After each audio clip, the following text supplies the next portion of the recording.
એક સમય હતો જ્યારે ધંધુકામાં પાણીની સમસ્યા ખૂબ જ વિકટ હતી ને એટલે જ કહેવાતું હતું કે દીકરીને બંદૂકે દેજો પણ ધંધુકે ના દેતા. હવે ધંધુકાની સ્થિતિ તો સારી છે પણ સાબરકાંઠાના વડાલીની સ્થિતિ ખૂબ જ ખરાબ છે. હવે લોકો કહી રહ્યા છે કે દીકરીને વડાલીમાં ન વડાવતા, કારણ કે વડાલીમાં દૂષિત પાણીની ખૂબ જ વિકટ પરિસ્થિતિ ઊભી થઈ ગઈ છે. દૂષિત પાણીનો સામાજિક જીવનમાં અડચણરૂપ બની રહ્યું છે અને આ પ્રશ્ન ખૂબ જ ગંભીર છે. દીકરીઓની સગાઈ કરવામાં પણ મુશ્કેલી ઊભી થઈ રહી છે. દૂષિત પાણીના કારણે વડાલીના યુવાનોને હવે કોઈ દીકરી આપવા માટે તૈયાર નથી.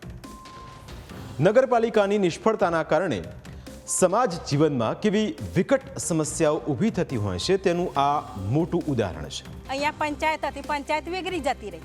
હવે અમારે ક્યાં જવું?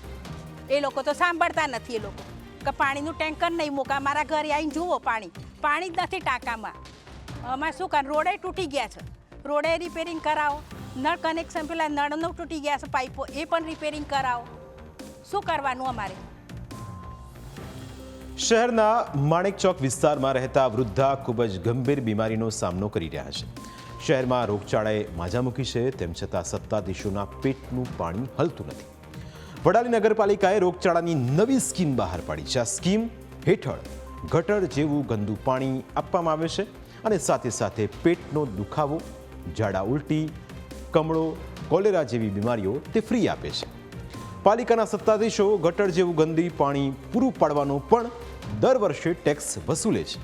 એટલે જો સૌથી ખરાબ સેવાનો એવોર્ડ આપવાનો થશે તો તેમાં વડાલી નગરપાલિકાનું નામ સૌથી મોખરે હશે તે પણ નક્કી છે.